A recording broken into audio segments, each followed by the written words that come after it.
Good afternoon, gents and ladies. We have two games to go through. Dogs got over the Dolphins in dramatic fashion. Can't believe Asako missed that kick. He does seem to miss a couple from that range where he just hits it across the face, and other times he just belts them dead straight. I'm not sure if he takes them easy or what's happening there, because sometimes he really kicks through the ball and goes dead straight, and then those ones he really hooks them. So strange one. But yeah, Dogs probably deserved a victory after everything that's happened to them this season, and the return of Vil Kickow was really helpful for that left-hand side. Got a try, 61 minutes on his return. Very, very exciting. There are a few big scorers, and Jared Wallace seems to be one of those guys that he is so hard to catch because he can get you a 70, and then the next 3 weeks he'll get you 30-odd. He'll get a 28, and then he'll go 70 again. It's a wild ride with Wallace, and getting 70 minutes with this one, obviously with Lemuelu going down, he had to play some bigger minutes throughout this matchup, and it was awesome, really. Jeremy Marshall-King, the 60 in his 80 minutes. So a good return from him, and you're looking at Jeremy obviously very, very cheap now, coming off a few low scores, a few lower minute kind of games as well. And it is obviously a hooker that could do a job for you, but at the moment, if you don't have Harry Grant, you need to get Harry Grant. And I wouldn't really be going for a secondary hooker. Like, I'd probably save a trade just in case Harry does go down. Really, is where I'd be looking at that from a hooking perspective there. And it doesn't mean he's out of the woods with his shoulder. Like, he could get one more knock and be in a bit of strife again, because it is pretty bad, obviously. As we know, he's missed so many games from it. Preston, the 56. So a nice line break, a few tackle breaks in that from him. Did his job, guys, in this one. If you got Preston still up to 700k again, still up 470k for the year. How good. So hold him throughout the year. He's going to be gold. Obviously, the big news here is, Dolphins don't have any buys. Bulldogs have a buy next week.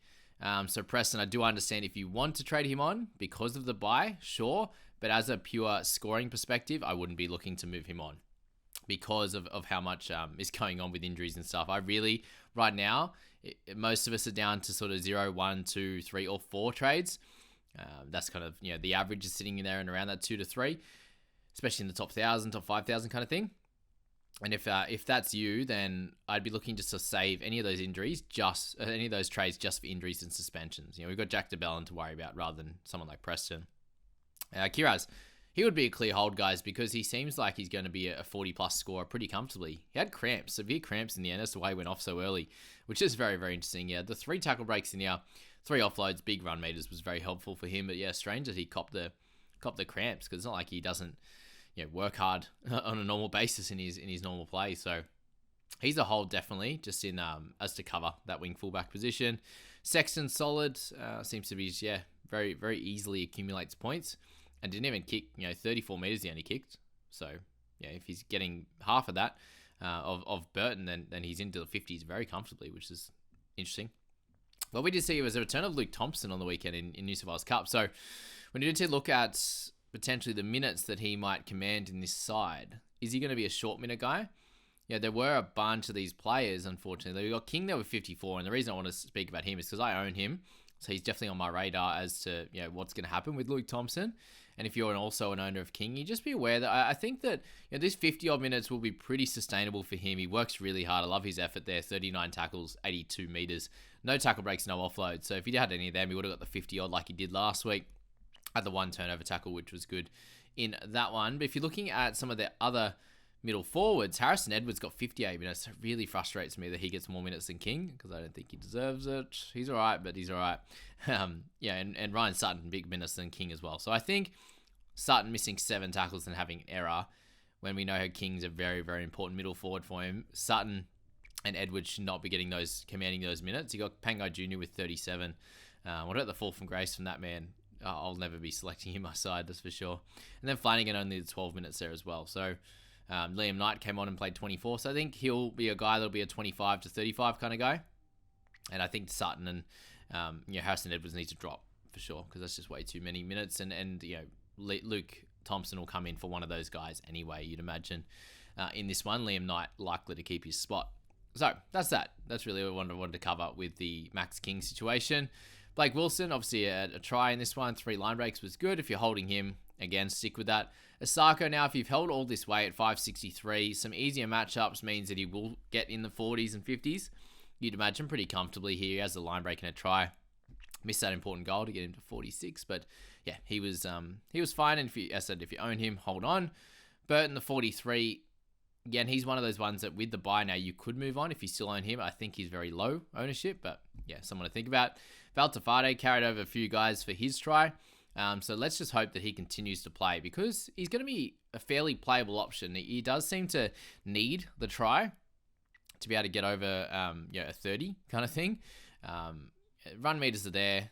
Tackle numbers are not. So that's the thing. He's going to sit there around that 5 to 10 points positively on the tackle side. So you definitely need the assists or the tries. You end up on the left-hand side, which was interesting, and you and Aitken on the right with the Sarko. So yeah, not sure how much that helped him or didn't help him, but yeah, he was very solid for his 43.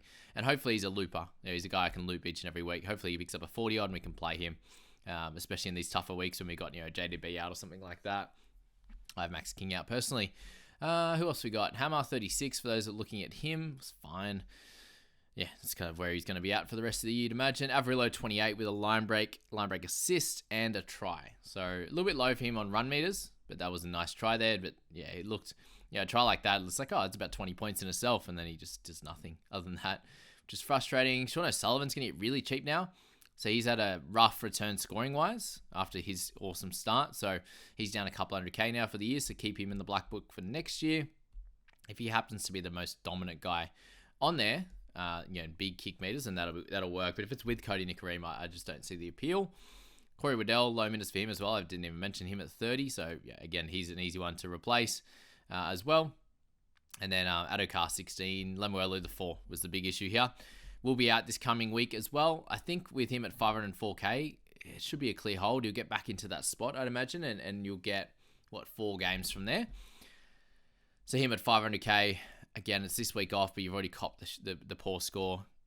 Cop the week off here, and if you're going to trade someone, trade DeBellin, in my opinion there. Let's move to the last game. And this just a streak breaker type of game. Cowboys 6 in a row, Titans 4 losses in a row. And they turn the tides on this one with the Cowboys just not being able to string anything together. Defensively were really, really bad. There's a lot of easy line breaks. Like the Chris Randall one, I think he got through Robson and someone else. Just in an easy, wasn't even broken play. Just went straight through them for a guy that's not a forward, not a super strong guy. But Randall just continues to dominate in this role. And if anyone grabbed him a few weeks ago, he'd be very, very happy. Similar to that of Aaron Clark. He's gone up 150 odd K in the last 3 to 4 weeks. So both of those guys dominating, and Tino will be out 1 more week. So another good score to come. And then he'll be, those guys will be a little bit more obsolete just because the minutes will split. We'll split Clark and Randall and take 50 or 60 between them and give it back to Tino. So that's that there. Fifita, big news here is that extra minutes that he got was great. 12 tackle breaks, a try assist there. Almost scored. He got probably about that far away from scoring himself, so it would have been a big one. And I'm not sure with the minute. It looks like he's pretty gassed. I don't know if it's back tightness related that we had that issue with him coming out of Origin and the reason why he played limited minutes in Origin, or he's just too gassed and can't. They don't want him playing the full 80 because they are carrying like a Cleese Haas off the bench. So I think it'll be interesting to see what happens with him when Tino comes back. So he's still very much a clear buy. He goes up 6K in this one, so he did beat that higher break even, which is good. And thankfully for us that are owners of him, the last 2 weeks have been pretty low, under 50, so we definitely deserved a 74. And it's what I spoke about, the law of averages coming back. Cleary was always going to have a better score, and Fifita was going to likely go back to what he'd been scoring very regularly in the 70s there. So he's still a buy, but the minutes does drop him a little bit. Obviously, he has more opportunities to get base, sure, but more the attacking stats that he gets when he's on there for that extra 15 or so. But before he did get that rest, he did pick up a penalty and a couple of missed tackles. So yeah, not ideal. It ended up working out better that he had a spell and came back on. But I was worried that he wasn't getting it back on at all. And I was like, he was doing so well, ended up on a 58. Tanner Boyd, he got that late turnover and try saver on Jake Granville, who was trying to score a try. So even those, they just couldn't even get. They were very close to the line, just couldn't do it. So 49 for him, down 16K.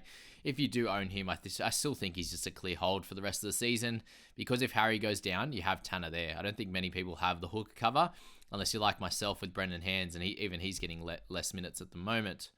Clark, we spoke about. Fodawaker, lower minutes for him, 55 this week, which is a bit strange. But he's someone that needs that 60 odd to get the 50 points, which is a bit frustrating. Reece Robson, so hold Fodawaker, obviously. He'll be back to the 50 points, you'd imagine. Robson is the one, again, if you're still holding him, he just continues to burn.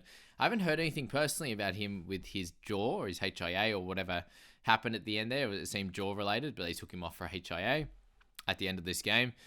41 for him. So he was doing solidly in that front. Obviously, a couple of penalties, 3 missed tackles is frustrating. We've all owners of him in the past have rued those games, that's for sure.